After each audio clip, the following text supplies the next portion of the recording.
Hello, I am back with a lecture on George Bernard Shaw's Man and Superman. This lecture is on the Don Juan in Hell segment that we have in the play, an entire act which is apparently unrelated to the narrative flow of the play itself. In fact, as you know, that sometimes this particular act had been acted separately as an independent performance piece, and there have been instances in which Man and Superman have been acted without the presence of this particular act. So what Shaw wanted to do through this act was he wanted to elucidate the ideas of creative evolution and the idea of life force as he thought of it, and the entirely discursive kind of flow that this particular act has between the devil and Don Juan and the other characters. They are there to give you a clear view of the two Shavian theories that I had just mentioned, that are creative evolution and the life force. Now, before I go on to I am not going to analyze the act as such, but I am going to talk about the issues that are here, and once I do so, I believe if you read the act, if you read the dialogues, it would be easier for you to understand what is happening in that act, because for a lot of people this act suddenly comes out of nowhere, and this hellish setting that we are supposed to have, it surprises people. It is meant to shock towards the beginning.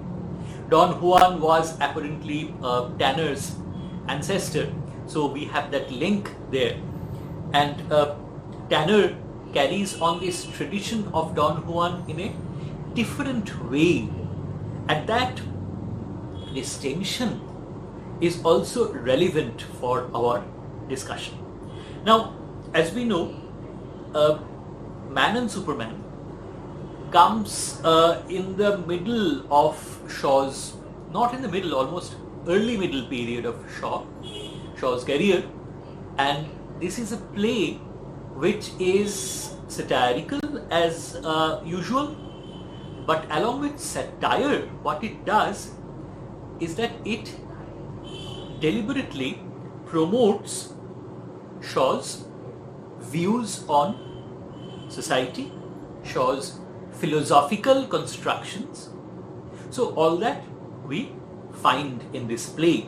So this is not like Arms and the Man, the play is pleasant, or even the play is unpleasant as such, because it contrasts with these other plays by being very heavy on the theoretical discussions that are there. And as always, what Shaw did was that he added a very lengthy preface, because that is something that Shaw did all the time. He did not want to be misunderstood or ununderstood. He always wanted to be perfectly understood. So in a way, he was a control freak, where he would dictate to the audience. There was no death of the author thing at that point of time. He would not allow the audience to have their own meanings or representations or their own kind of interpretations. So he would be dictating the entire thing, and along with that he also added the revolutionist's handbook at the end of the play. So think about the viewing experience. You are supposed to know that if you are reading the text, then you have a preface which tells you what to think, and a revolutionist's handbook, which is kind of an appendix to the play. While you are viewing, you would probably be given a print of the preface or something like that, because Shaw would hate to be, as I said, wrongly interpreted. So he would give you there. He would give you his meaning so that there is absolutely no confusion. And in fact, this was a play which was not very well received by the theatrical establishment, by the critics as such, primarily because this was an ingenious way of presenting the whole structure. I mean, with the preface, the play, the Don Juan in Hell episode, and then finally the Revolutionist's Handbook, all that were very novel. But as theatre, as a play, this is not Shaw's best. I mean, if you probably have read Pygmalion, and you may have also read Candida, and I have always asked you to read Arms and a Man.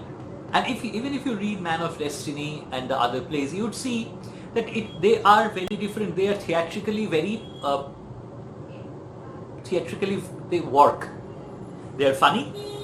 They have their undercurrents, their subtext, so to say. They say what they want to say, but they are not what now we call preachy.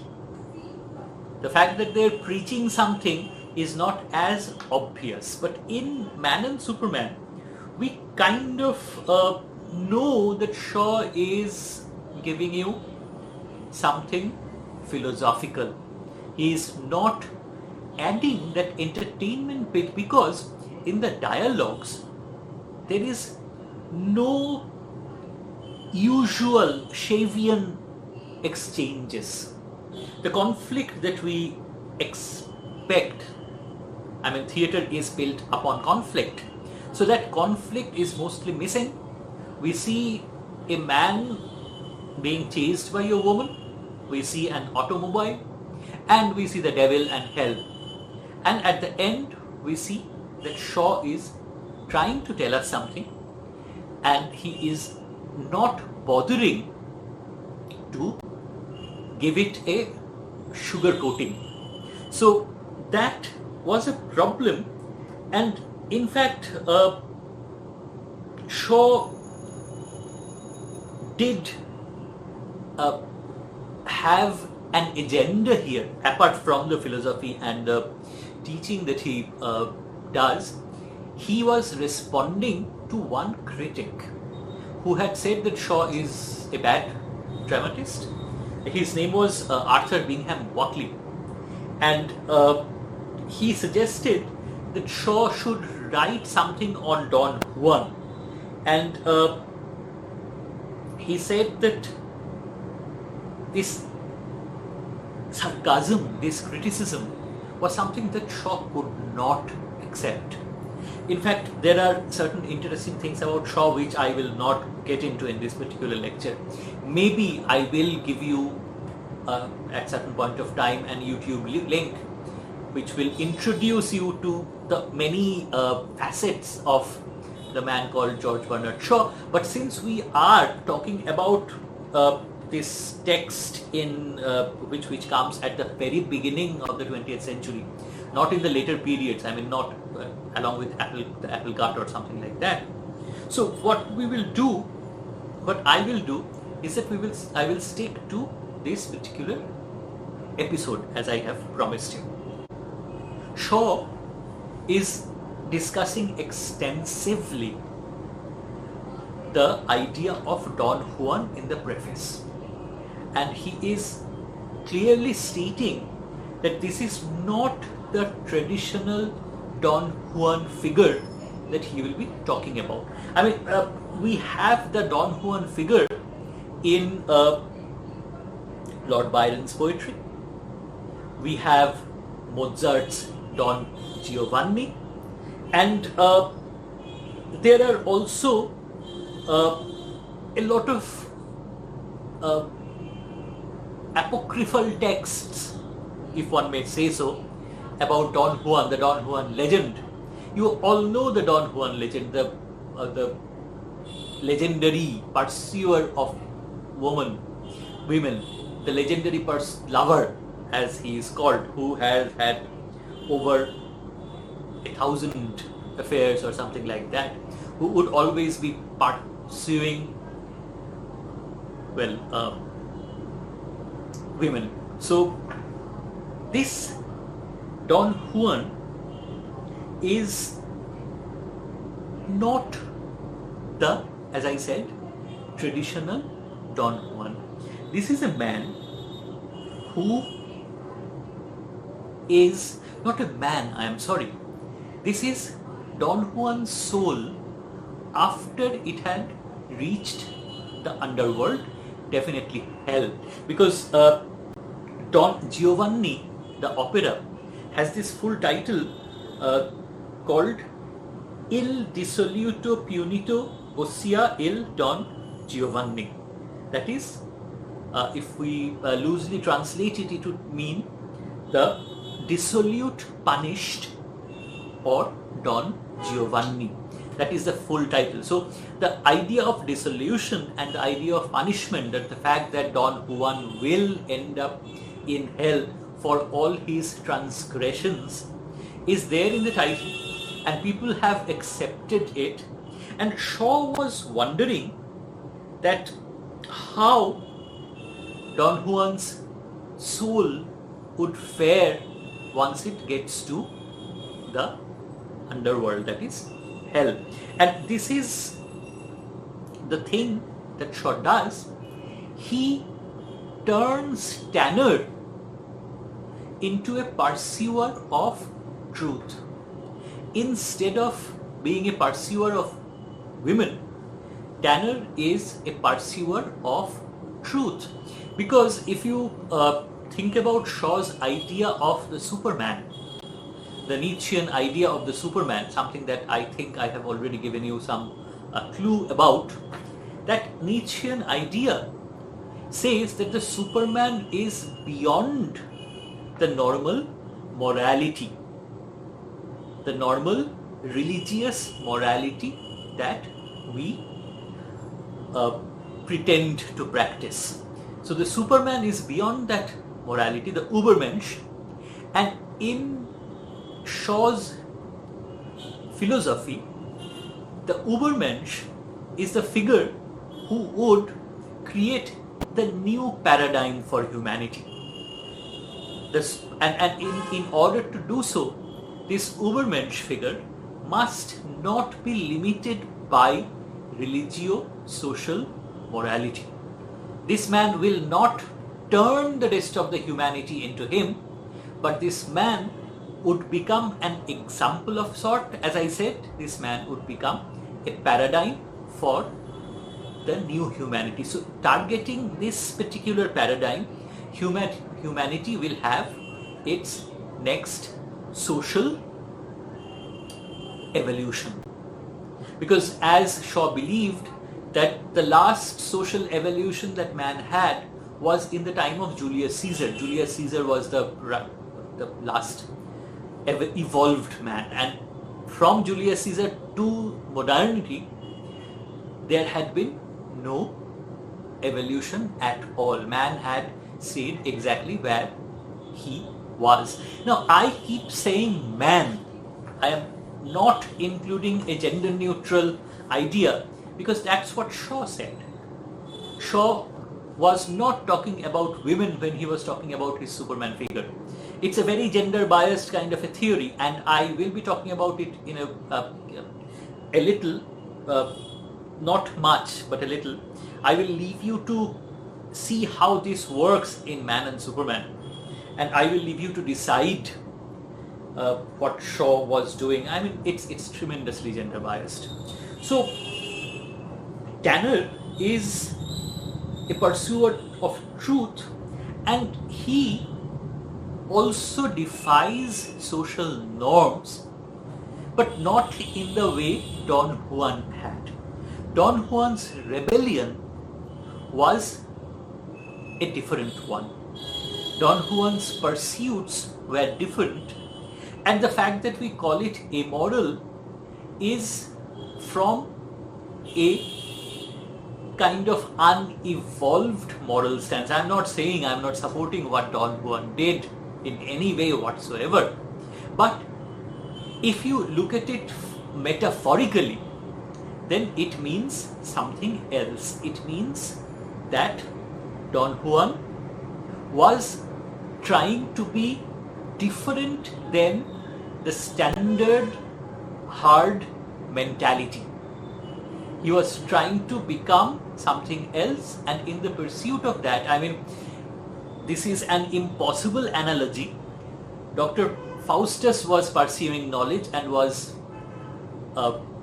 damned, was sent to hell. Don Juan was pursuing perhaps an idea of love which is unthinkable by normal human standards, pursuing something, looking for something. It was a quest perhaps.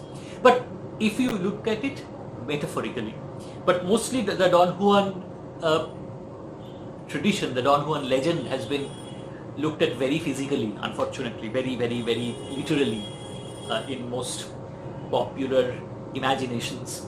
Well, popular imagination is very much like that.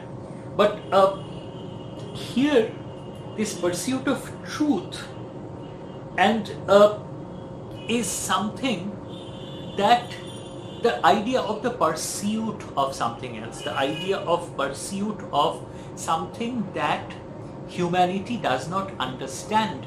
Tanner's actions might seem odd, it might seem problematic, and in fact, metaphorically, if you master something, and this is, again, let me apologize, this is tremendously gender biased, this is tremendously objectionable, looking at the Don Juan paradigm like this, that conquest, mastering, as if women are objects. And so from one step to another, Don Juan is trying to find new knowledge, so to say. And again, this is tremendously objectionable. But what Don Juan is doing is that, yes, from one step to the next. And here Tanner is pursuing the same thing. Once he masters one truth, he is looking for another. He is not remaining limited to one single paradigm or one single ideology. And what we have are some of the figures from the text in the dream sequence, and Don Juan, and as I told you, very often this dream sequence was performed separately, and apparently it made sense to a lot of people. And in Don Juan in Hell, we see Juan, we see the devil, we see the commander, we see Dona Ana, and of course the discussion, the debate that goes on is between which is better, heaven or hell.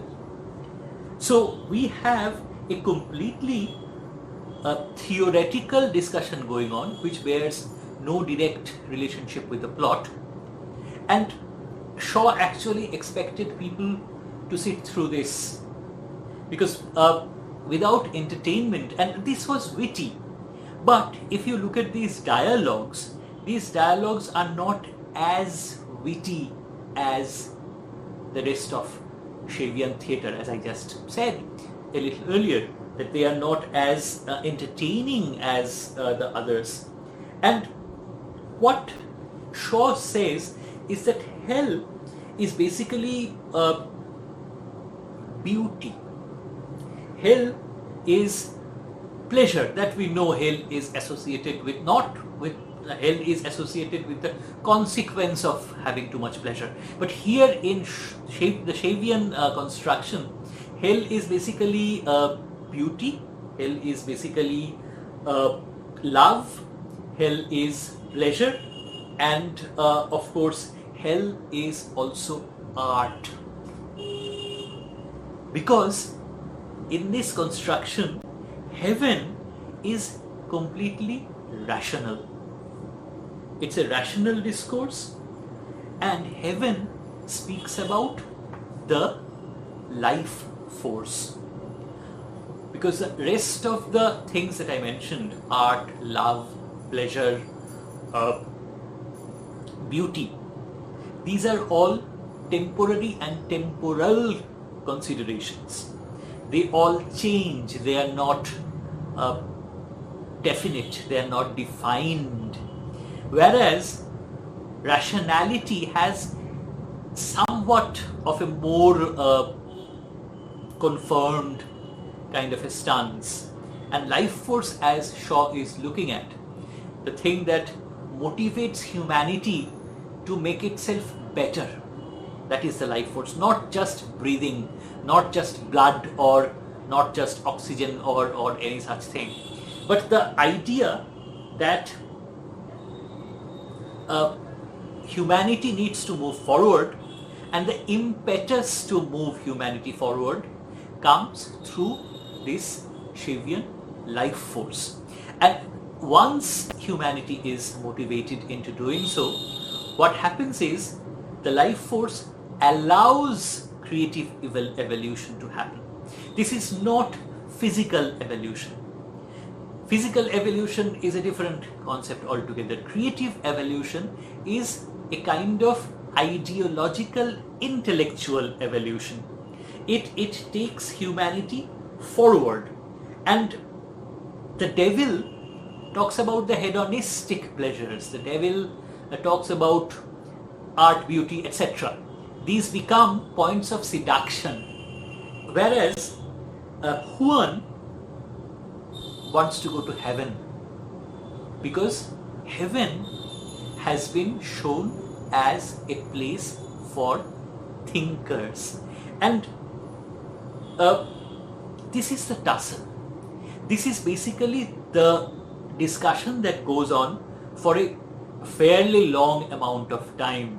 When you read the text, you know that this kind of moves on and on and on, and you start thinking, when is this going to end? And of course, the commander who had the statue, who was the commander, and Donna Anna, they all have their contributions, they all have their opinions, their experiences, and they contribute differently to the thing. And what happens is, all these four people, not people, all these four figures, one devil and three souls, I guess, they have their definitive respective philosophies, and they speak immaculately, they speak very well, they speak with a lot of fervor, they speak with a lot of conviction, and they speak very coherently. Of course, this is a dream sequence, and isn't it quite curious that we have so much coherence in a dream? Because dreams are supposed to be quite incoherent. Dreams are supposed to be, well, dream-like. But this is a dream which is sharp and rational, and this is a debate, and this is not your average Middle English dream debate kind of a thing. This is a very different kind of a debate. This is a debate that is entirely philosophical, not merely metaphorical. They are practically speaking their minds directly. This is the center of Shaw's philosophical presentations. This is something that Shaw will take forward in his later plays. This is something that Shaw will be developing. But having said all that, let me just say that even after finishing reading this act, Don Juan is very eloquent. All of them speak very well. But still, you kind of think that you still need further clarification. the Shavian idea has not yet taken firm or confirmed shape. It's still somewhat problematic, because we understand the idea of creative evolution, how humanity needs to change, but the idea of life force, exactly how it functions, exactly how it motivates, exactly which part of the human character or human spirit can we find it in, that question is not clearly conveyed. Of course, the life force idea is not an easy kind of an idea. It's an idea that tells us that there is something more than the average cerebral capacity or intellectual capacity that we speak of. This is not ordinary genius. This is a paradigm breaking, iconoclastic, completely different idea of a human being that Shaw is trying to present. And of course, there are other problems, there are some comic inversions, and the biggest problem that I should mention is that the inversion that again I find completely objectionable is that here we see the woman as the pursuer. Because in Shaw's idea of life force, Shaw says men would be the creative evolution paradigm, etc. Women would always look for such a man who would give them offspring who will be special. So women's role here strictly becomes that of propagation. Women themselves, and even when I say it, I feel absolutely appalled that women themselves will not have any role to play in this creative evolution apart from childbirth. Can you imagine a more regressive kind of an idea? The problems, as I was saying, that we have with the hell episode is, number one, it is completely alien. It does not grow from the narrative movement. It's a sudden jerk, and you usually do not expect something like that from Shaw. Shaw always created organic developments in plot, but this is different. And the motive of the play, for all of a sudden, not the action but the motivation, and not the motivation of the characters but the motivation of the playwright, is becoming more significant, is getting more space, and this is the thing, and this is the problem. And we see from here that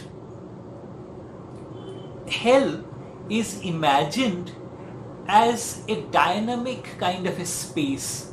Shaw is giving us a very different idea of hell than the traditional fire and brimstone burning, the paradise lost kind of hell that we are more or less familiar with. So we have a new kind of a hell. It is almost an inversion of the normal hell metaphor. So it becomes, for the ordinary human mind, this hell becomes the preferred location because it offers art, beauty, pleasure, love. So the ordinary mind would choose this hell, and this is where Shaw makes his point that is not the thing to choose. We need to choose a rational existence. A rational existence which will take us forward in time, which will take us forward in our culture, in our civilization. But as I said, women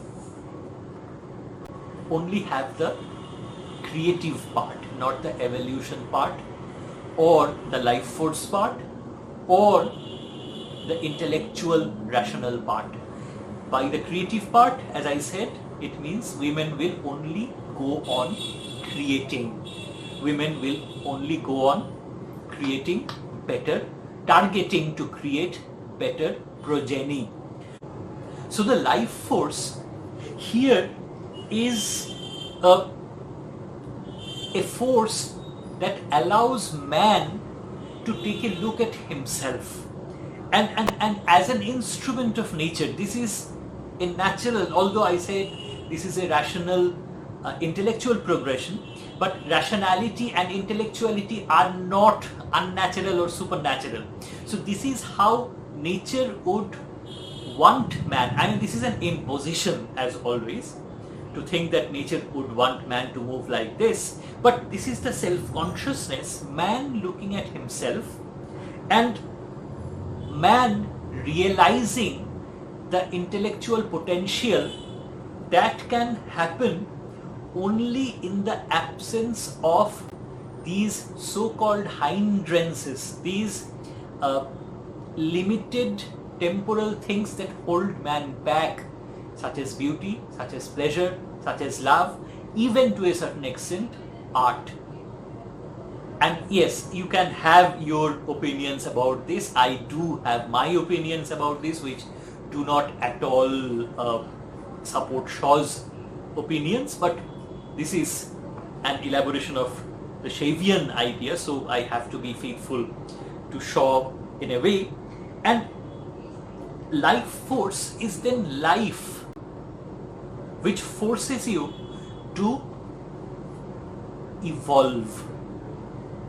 So the self-conscious life and the creation of the Superman through this life force inspiring man to become super, to become over man, not only man but the overman. Übermensch translated would mean overman. And the devil then becomes the advocate of everything that is normal. And as always, the devil is very eloquent. The devil speaks of the value of art, pleasure, beauty, love, and Don Juan must counter these things. And what the devil says is not wrong, because that will make sense to ordinary men, as Shaw believes. That ordinary men and women will believe what the devil says, and by believing that, they would remain bound to the state that they are in. They will not be able to go forward. Apparently, not blind, but bland and stark rationality is the only way of moving forward. And this human behavior is something that the devil understands, because as we see, the devil is just looking at facts, not at theories. The devil is not saying anything that is unreal. On the other hand, the devil is giving us something that is very, very familiar and realistic. And some people say that this is a kind of a Platonic dialogue, but it's a dialogue. It's a four-part exchange, definitely, but this is not a debate between the four of them. The debate is basically between heaven and hell. Don Juan is on the side of the heaven, on the side of heaven. The devil is, as always, on the side of hell. The other two, they contribute, but they do not give us different paradigms, other paradigms, because they are not paradigm building. The devil, being the devil, is definitely a super creature, and Don Juan here becomes another super creature, another person who is capable of imagining a different state of being. So these are the facts that we find in this segment, Don Juan in Hell. And he basically, what happens is Don Juan becomes this complete mouthpiece for Shaw. I mean, there is no trace of the traditional Don Juan. This is a very serious, very almost boring kind of a man. And what we have is that when we see the four people together, they give us a comprehensive kind of life view. That life can have all these shades with the two opposing viewpoints. The other two characters, the commander and Donna Anna, they give us the other possibilities, the other shades. So life then is given in its entirety, but Don Juan becomes ascendant because Don Juan is the one who is just simply repeating what Shaw would want him to. And Don Juan definitely will win this debate, if at all there is a victory, because Shaw is writing the play and he wants people to understand what his philosophy means. There are a number of inversions, and you see, Tanner seems quite wise, but in the main narrative, Tanner proves to be a fool. And you expect Don Juan to be a philanderer, but we see him as a seeker of rationality, as a seeker of truth. And we see that in reality, we may think we are pursuing in the intellect, but what we are pursuing, what we are supporting, what we are practicing is essentially instinct. So this instinct intellect debate, that is what this episode is all about. And in fact, if you think about it, if you take away this episode, then the play becomes a very ordinary play where Tanner does not really become intellectual. In fact, in many ways, by making the heroine win, by giving the heroine that kind of prominence, we have a play which seems anti-intellectual. And it's only the presence of the dream sequence that gives Tanner this kind of significance. Otherwise, Anne becomes the center of everything. Anne becomes the mover of everything. And what happens is, Don Juan becomes this paradigmatic presence only when, in fact, he becomes this Superman figure only when he sacrifices the romantic, non-intellectual part. He adopts intellect at the cost of instinct. There is no middle ground here. There is no compromise here. So in order to have creative evolution, you cannot have compromise. You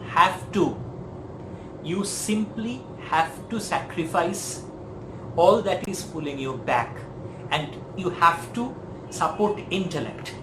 This is what Shaw is saying. This is not what I am saying. This is the Shavian thesis. And the play otherwise is completely formulaic. The play otherwise is completely ordinary. And the Don Juan episode is the only thing that gives this play this philosophical anchoring that it needed. That is the only thing. When we know that Tanner and Don Juan, and in the play, the person playing Tanner would probably play Don Juan. That would be the link, because Tanner is dreaming of himself, his ancestor in a way. So that would give Tanner the philosophical weight that he needs. Otherwise, he would become another intellectual yet foolish hero who does not understand what ordinary life is like. But the point is, through this Don Juan in Hell episode, Shaw is trying to establish the significance of intellect, how intellect is the only way to reach the next step in creative evolution. So I don't know whether that clarifies things or confuses things more, but if it makes you think, then I would consider myself to be successful. Thank you, stay safe, and do be careful. Thank you so much.